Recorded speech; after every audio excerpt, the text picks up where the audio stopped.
I'm going back to my parents' place for a while, I said. If that's the case, don't bother coming back, my husband snapped. Here's the divorce papers. They're already filled out. Take them and get out. He threw the papers at me, and without a word, I took them and went straight to City Hall to submit them. Little did he know, he would soon regret this decision. My name is Jessica, and I am 28 years old. I had been married to Bob, who is 30, for a year. Before our marriage, I worked as a freelance graphic designer from home while Bob worked in the sales department. I met Bob 2 years ago when I was feeling down after a breakup. A friend introduced us, and although I wasn't looking to date anyone, Bob had already fallen for me after seeing my pictures. I don't mind starting as friends, he said, asking me out. During our outings, Bob's kindness won me over, and before I knew it, I had fallen in love with him. Once I shared my feelings, we started dating. 6 months later, Bob proposed and we got married. Jessica, you're a lucky woman. You've been chosen by me, the ace salesperson at the company, chased by many girls. Bob would often boast after we got married. Indeed, he was the star of the sales department and quite handsome. However, his constant bragging started to bother me. At the time, though, I found it endearing. Love is indeed blind. I adored my confident, kind, and strong husband Bob.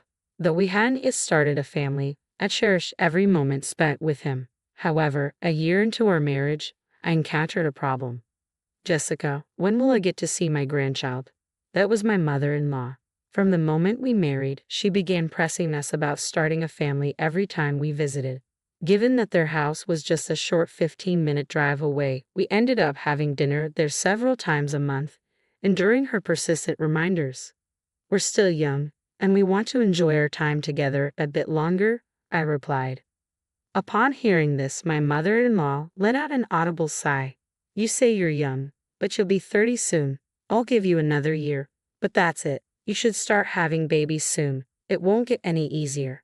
When I married into this family, I got pregnant right away. Besides, you're just sitting around at home, aren't you? It seemed my mother-in-law had never really acknowledged my job since before I married Bob, perhaps because few work-from-home options existed back then. Furthermore, the reason we hadn't started a family yet was because Bob insisted on us enjoying more time together, just the two of us.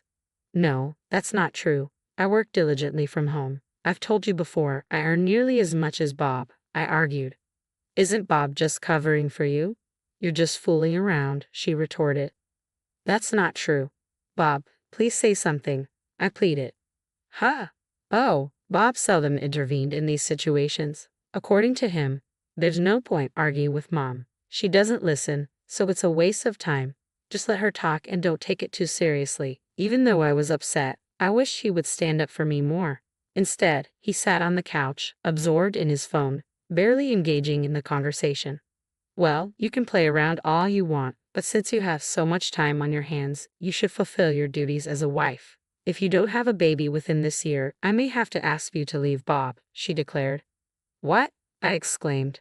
It's simple. Bob is our only child. We need a daughter-in-law who can produce an heir, she explained.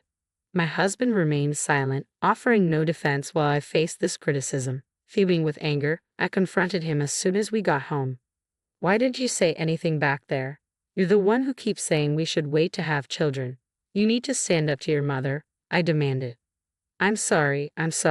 Mom's just stuck in her old ways. She can't let go of the idea that we should have a baby right after getting married, he replied. I understand that, but can't you speak up for me with your mother? I implored. Like I said, Mom's stubborn. It won't make a difference what I say. Remember, Jess, just nod along and it'll blow over, he replied. But she threatened divorce if I don't get pregnant this year, I said. Don't worry about that. She's just trying to scare you, he assured me. By the way, not because of what she said, but I actually want us to start thinking about having a baby. Why are you so hesitant? I'm not opposed to it. I just want more time for just us two. Once we have a baby, you'll be completely focused on the baby and we won't have time alone, he explained, hugging me. I found his concern endearing and hugged him back. However, despite his words at home, he never supported me when we visited his parents. After that, his mother began calling me daily to inquire if I was pregnant yet. I grew weary of this constant pressure. I had never confided in her before to avoid putting my husband in a bad light, but I had reached my breaking point. Finally, I explained to her that Bob wasn't ready for children yet, but she brushed it off. That's because you're making Bob say that. He would never say such a thing, she insisted. That's not true. Bob is the one who wants to wait. I want a baby too, I asserted. Oh really, Bob, is that true? She turned to him. No, that's not exactly it. I mean, I do think we should enjoy just the two of us a bit longer, and Jessica is okay with that. He stumbled through his response. I was stunned by his words. While I agreed with Bob's desire to wait, his response made it sound like I had misled his mother about wanting a baby. As expected, his mother shot me a disapproving look after hearing his wavering answer. You see, even Jessica agrees with me. Now, please hurry up and have a baby. Don't keep us waiting, she insisted. In the end, I was the one who took the blame. When I confronted Bob at home about how he had spoken to me, he simply said, I'll handle it better next time, but never brought it up again. Lately, I've been feeling increasingly anxious, wondering why I had to endure such treatment. There was a reason behind Bob's reluctance to have children, though. The truth came to light on a particular day off. It was one of those days when Bob spent time with his friends, leaving me home alone. Initially, I lounged around, dreading the upcoming visit to my in-laws and anticipating more criticism from my mother-in-law. With Bob away, I decided to take a break and went shopping. A solo shopping trip, a rare treat for me lately, helped clear my mind, and I decided to take a break at a cafe with a terrace. There, something unbelievable caught my eye. It was Bob with an unfamiliar woman and a baby. I quickly ducked out of sight to avoid being seen by Bob. They seemed engrossed in conversation, and suddenly, Bob gently picked up the baby and comforted it with a smile. I couldn't comprehend what I was witnessing.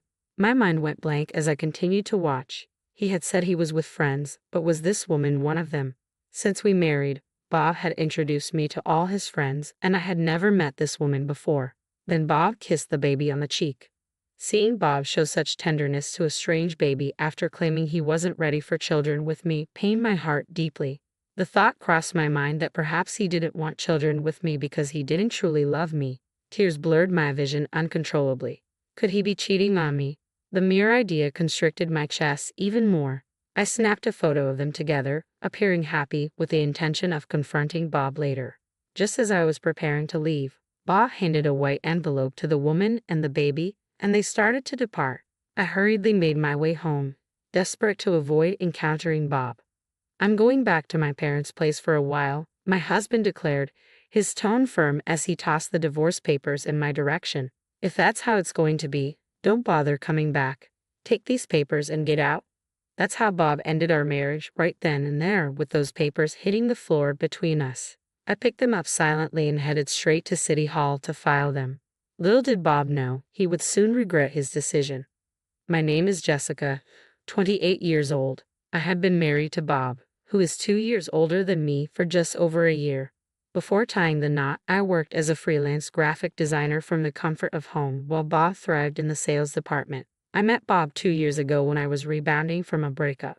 A mutual friend introduced us, and despite my initial reluctance to date, Bob, taken by my photos and story, asked me out, suggesting we start as friends.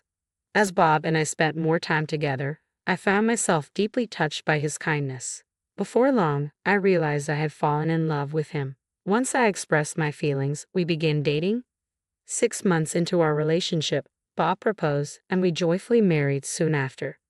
Jessica, you're so fortunate, Bob often remarked, boasting about his status as the top salesperson at the company, popular among many. His confidence and charm initially captivated me, though I sometimes wondered about his need to flaunt it. Yet in those early days, I found it endearing. Love truly has a way of blinding us. I cherished my time with Bob, enjoying his company and the life we were building together. Although we hadn't yet started a family, I was content. However, a year into our marriage, an issue arose. Hey Jessica, when are you going to give me a grandchild? That was my mother-in-law, who had been pressing the matter ever since our wedding. Living just a short drive away, we visited them often for dinner, where I faced her persistent questioning month after month. We're still young, so we decided to enjoy our time together, I explained calmly. My mother-in-law sighed audibly, her disapproval palpable. You say you're young, but you'll be 30 soon. I'll give you a year to see how it goes. That should be enough time, right? You should start having babies soon, or it might become difficult for you. When I married into this family, I got pregnant right away. Besides, you're just idling at home, aren't you? Since my early days of freelancing from home, my mother-in-law never truly acknowledged my work as a legitimate job. This perception persisted even after I married Bob. Moreover, our decision to postpone having children was primarily driven by Bob's desire for more time together as a couple. No, that's not true. I work diligently from home. I've mentioned before that I earn almost as much as Bob, I defended. Are you sure Bob isn't just covering for you? It seems like you're just passing the time, she retorted. That's not fair. Bob, please say something, I pleaded, hoping for his support. Ha! Oh, Bob rarely spoke up in such situations. His usual stance was, there's no point arguing with Mom. She doesn't listen to what I say, so it's best to let her talk and not take it too seriously. Despite my distress, I wished he would show a bit more support. Instead, he lounged on the couch, absorbed in his phone, barely engaged in the conversation. Well, you can do as you please, but since you have plenty of time, you should fulfill your duties as a wife. If you don't have a baby within this year, I may have to ask you to leave, Bob, she asserted. What? I exclaimed. It's simple. Bob is our only child. We need a daughter-in-law who can provide an heir. My husband remained passive, offering no defense while I faced her criticism. I was seething with anger as we returned home. Why didn't you say anything back there? You're the one who keeps insisting we wait to have children. You need to stand up to your mother, I confronted him. I'm sorry, Mom's just old-fashioned. She's stuck on the idea that you should have a baby right after marriage. I understand that, but couldn't you at least speak up to her? Like I mentioned, Mom is stubborn. She won't budge no matter what I say. You know, Jess, sometimes it's best to just nod along and let it pass. But your mother said if I don't get pregnant this year, she'll force us to divorce. Don't worry about that. She's just bluffing. Hey, not because of what she said, but I've actually been thinking about starting a family with you. Why are you hesitant? I'm not against it. I just want more time for us alone. Once we have a baby, you'll be fully occupied with the baby and we won't have much time together, he explained, pulling me into a hug. I found his concern endearing, so I hugged him back. However, despite his assurances at home, he never stood up for me when we visited his parents. After that, his mother began calling me daily, incessantly asking if I was pregnant yet. I grew weary of this relentless pressure. I kept silent about it, not wanting to paint Bob in a negative light, but eventually I reached my breaking point. I finally disclosed to her that Bob wasn't ready for children yet, but she brushed it off. That's just because you're putting words in Bob's mouth. He would never say something like that, she insisted. That's not true. Bob himself expressed that he wants to wait. I also want a baby, I countered. Really? Bob, is that true? She demanded.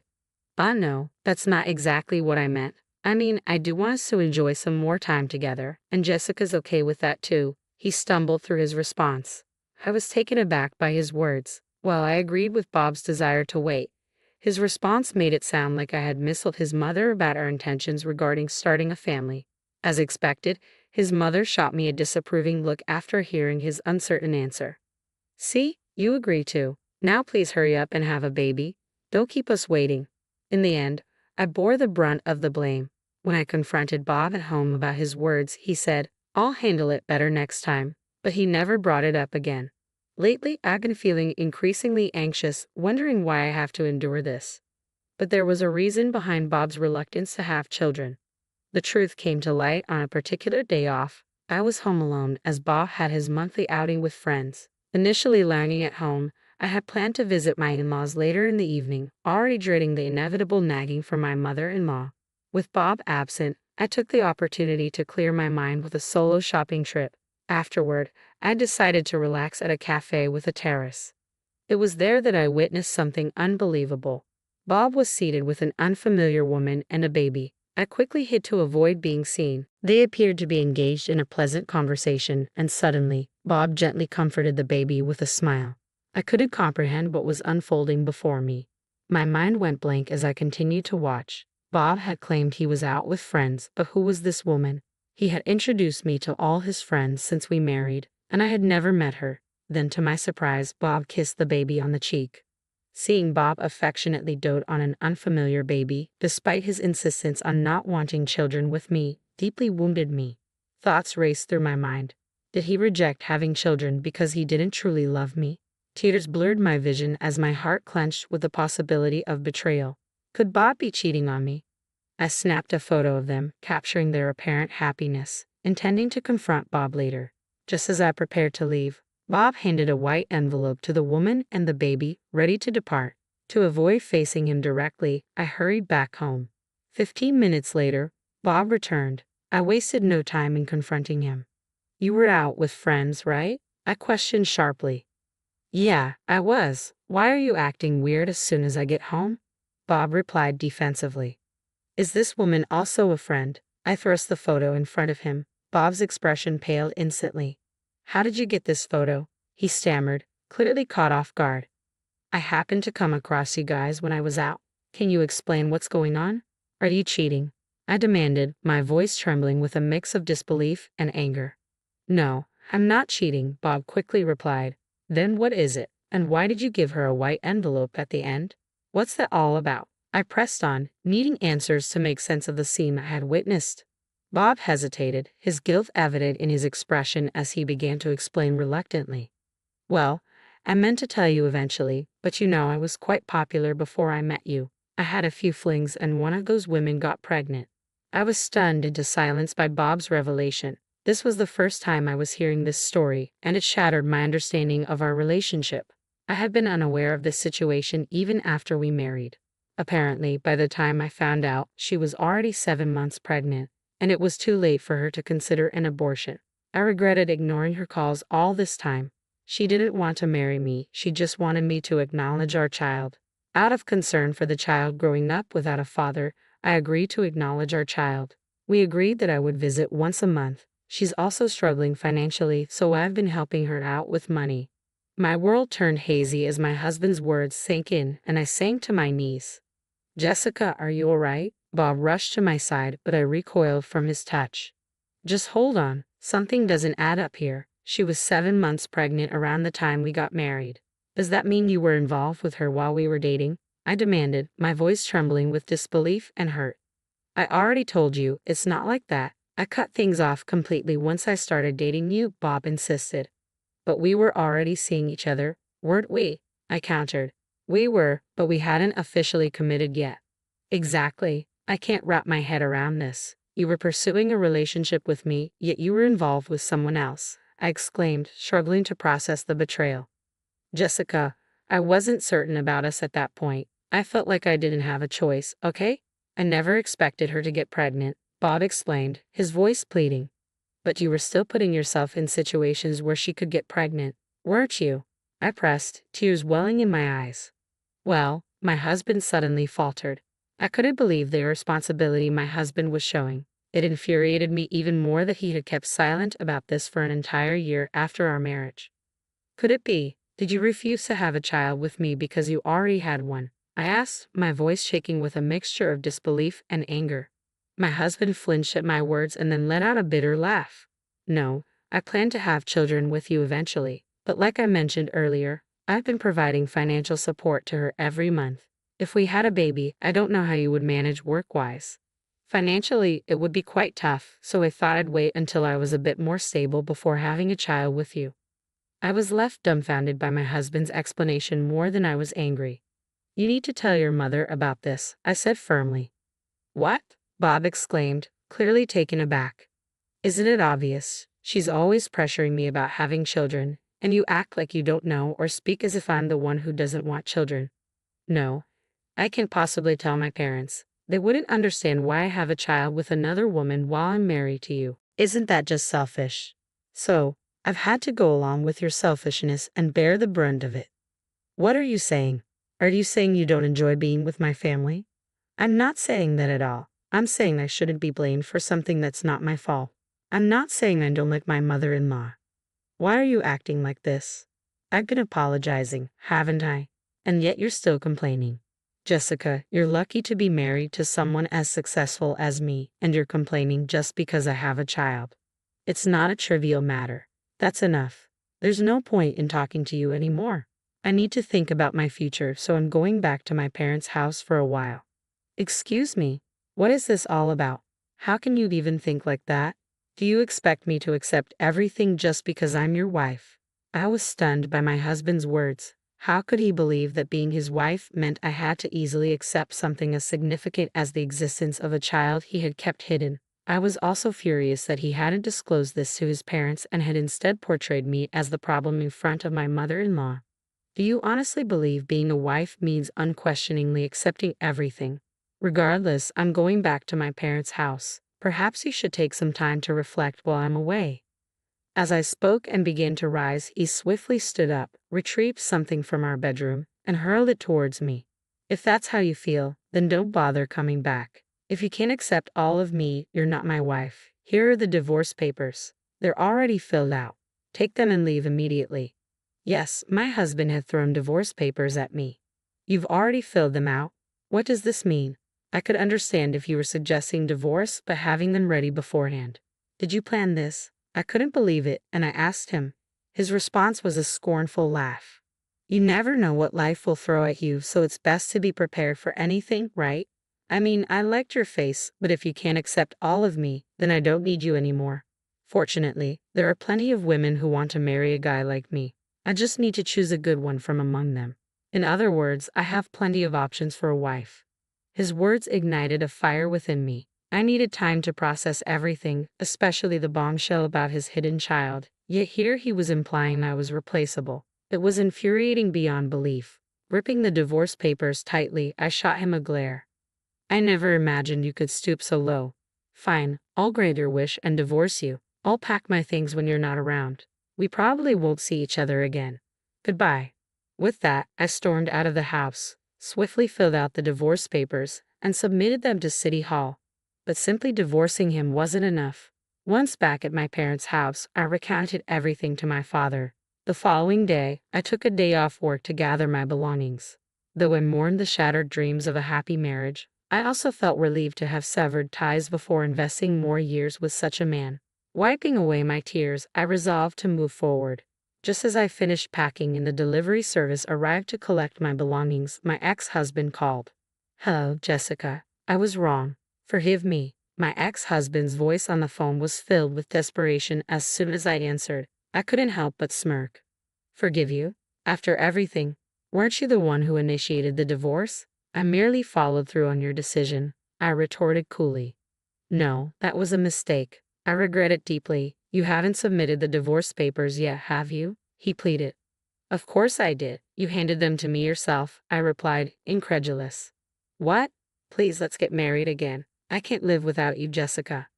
I almost chuckled at his feeble attempt. It seemed my conversation with my father had left my ex-husband in a tough spot, and rightfully so. My father held a significant position at a major client of my ex-husband's company, a fact my ex seemed to have overlooked in his haste to divorce me. I took satisfaction in knowing I had caused him some discomfort. Did you lose the contract with my father's company? That's unfortunate, especially for the ace of the sales department. It will be interesting to see how you handle this situation, I remarked casually. No, that's why I want to start over with you. There are plenty of replacements for me out there, right? You should try to find one. With that, I ended the call and allowed myself a broad smile. As I later learned from my father, my ex-husband had been demoted due to his role in losing the major client's contract. It was better than being fired, but his reputation within the company had taken a significant hit. After revealing the truth about his illegitimate child to my in-laws, they initially sought to reconcile him with the child's mother. However, due to her financial situation, they declined to pursue the remarriage, prompting my ex-husband to reach out to me again. Naturally, I refused. Who would willingly return to such a toxic environment? In contrast, life after divorce had treated me well. I moved back to my parents' home, focused on my career, and recently secured a significant contract with a major client. My work was flourishing, and while I kept an open heart for the possibility of meeting someone new in the future, for now, I was content focusing on my professional success.